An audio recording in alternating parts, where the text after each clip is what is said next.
Halo semuanya, selamat datang di sesi bedah materi kita kali ini. Saya antusias banget nih karena hari ini kita bakal ngobrolin sesuatu yang deket banget sama keseharian kita, tapi pakai sudut pandang yang mungkin belum pernah kalian bayangin sebelumnya. Kita bakal pakai kerangka ilmu kebenaran sebagai kacamata untuk membedah budaya digital modern kita. Jadi ini bukan sekedar bahas teknologi ya, ini tentang filosofi dan bahkan spiritualitas di balik setiap klik, like, dan share yang kita lakuin setiap hari. Coba deh pikirin pertanyaan ini sebentar. Apa sih yang sebenarnya terjadi pada jiwa kita saat kita asyik ikut-ikutan tren yang lagi viral? Hampir tiap hari kan kita scrolling layar ponsel tanpa henti, niruin apa yang lagi hits, atau ikutan challenge yang lagi rame. Tapi, pernah nggak sih kita pause sebentar dan nanya, apa dampaknya secara metafisik? Apakah ini murni cuma hiburan? Atau jangan-jangan ada sesuatu yang jauh lebih dalam yang pelan-pelan lagi tergerus dari diri kita? Biar gampang, kita bagi pembahasan ini jadi 4 bagian ya. Pertama, makna baru sebuah virus. Kedua, mekanisme menjadi viral. Ketiga, 3 dampak perilaku viral. Dan yang terakhir, memasuki era dunia baru. Oke, langsung aja kita masuk ke bagian pertama, makna baru sebuah virus. Di sini kita bakal mendefinisikan ulang apa itu yang namanya ancaman. Menurut ilmu kebenaran, kita benar-benar harus merombak total cara kita memahami kata virus. Gini, selama ini kalau dengar kata virus, yang ada di kepala kita pasti langsung tertuju ke virus medis kan? Sesuatu yang sifatnya biologis dan bikin fisik kita sakit. Tapi ilmu kebenaran ngasih perspektif yang beda banget. Virus ilmu kebenaran ini bukan mikroorganisme. Ini adalah klasifikasi buat tindakan atau pikiran kita sendiri yang ujung-ujungnya merusak lapisan jasmani dan rohani manusia. Jadi, ini murni tentang perilaku, tentang tindakan-tindakan destruktif yang mungkin tanpa sadar kita lakuin setiap hari. Nah, ini bawa kita ke angka 4. Kenapa harus angka 4? Dalam konsep ini, sebuah perilaku itu baru dibilang virus kalau dia sampai menghancurkan 4 fondasi pertama dari 8 fondasi ilmu kebenaran. 4 fondasi ini adalah syarat kebermanfaatan buat diri sendiri, sesama, lahir, dan batin. Intinya tuh gini, kalau tindakan kalian nggak bawa manfaat buat diri sendiri, malah ngerugian orang lain, plus ngerusak fisik dan mental, sah. Tindakan itu diklasifikasikan sebagai virus. Ibaratnya dia merusak inangnya sendiri. Yang bikin konsep ini makin menarik adalah analoginya. Kalau virus itu adalah tindakan fisik yang kelihatan, terus siapa dong dalangnya? Siapa yang nyuruh? Disinilah nafsu masuk ke dalam cerita.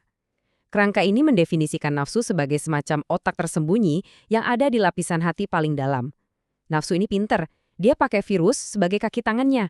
Jadi nafsu yang sembunyi ini ngasih perintah dan tindakan viral yang kelihatan sama masyarakat inilah yang jadi eksekutornya. Entah itu nyolong, korupsi, atau sekedar pamer demi gengsi. Dalang yang ngumpet rapi, tapi bonekanya menari-nari jelas di depan mata kita. Terus pertanyaannya, kok bisa kaki tangan ini nyebar secepat kilat?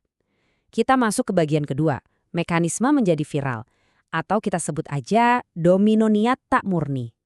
Bayangin, ini kayak efek domino tapi di era media sosial. Langkah pertama, ada seorang influencer posting sesuatu. Niatnya, murni karena dorongan nafsu, pengen dipuji, pengen kelihatan keren.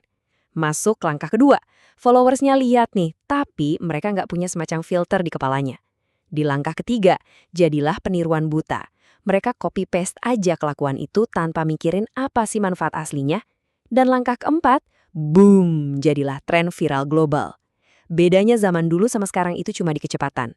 Dulu rumor butuh berbulan-bulan lewat mulut ke mulut. Sekarang, domino itu jatuh cuma dalam hitungan detik. Media sosial benar-benar mengkompresi waktu ujian hidup kita. Nah, yang benar-benar jadi sorotan di sini adalah kenapa sih banyak banget pengikut yang gampang aja nelan mentah-mentah tren kayak gitu?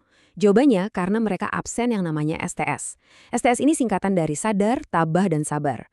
Ketidakhadiran filter STS inilah yang jadi masalah utamanya.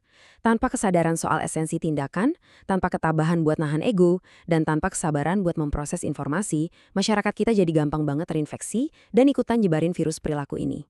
Pastinya tindakan massal membabi buta kayak gini nggak mungkin dong nggak ada konsekuensinya. Mari kita bedah lebih objektif di bagian ketiga. 3 dampak perilaku viral dari kacamata metafisik. Menurut sumber teks kita, ada 3 konsekuensi metafisik yang sejujurnya cukup berat. Pertama, kalau sebuah tindakan dilakuin murni cuma buat pencitraan atau ikut-ikutan tren, nilai amalannya itu bener-bener nol di mata Tuhan. Zong. Nggak ada isinya, cuma cangkang kosong doang. Dampak kedua adalah intervensi roh mati, dan yang ketiga, utang sumber daya. kita bahas 2 poin terakhir ini lebih detail ya, soalnya konsepnya lumayan deep. Poin yang satu ini emang butuh perhatian ekstra, intervensi roh mati. Konsep ilmu kebenaran menjelaskan kalau roh orang mati yang masih terjebak di alam nyata, karena punya hasrat atau dendam yang belum tuntas, itu ternyata bisa mengintervensi manusia yang masih hidup. Mereka seolah menularkan hasrat duniawi mereka ke dalam dorongan tindakan viral kita. Efeknya apa? Ini bikin dorongan tadi diamplifikasi besar-besaran, yang ujung-ujungnya sering memicu konflik massal, yang kalau dipikir pakai logika tuh nggak masuk akal sama sekali. Ini penjelasan metafisik yang sangat menarik soal kenapa histeria massa di internet kadang kerasa super irasional. Dan dampak ketiganya juga nggak main-main, utang sumber daya. Coba bayangin, setiap kali kita ngelakuin sesuatu yang dimotori oleh virus tadi, misalnya maksain gaya hidup mewah atau beli barang branded cuma demi konten viral, itu artinya kita lagi buang-buang sumber daya alam dan finansial secara sia-sia. Dalam kerangka ini, pemborosan demi nafsu itu otomatis dicatat sebagai utang. Dan secara metafisik, utang ini nggak otomatis lunas pas kita meninggal dunia. Malah, utang ini bahkan memperpanjang antrian reinkarnasi jiwa di alam fana. Ngeri kan?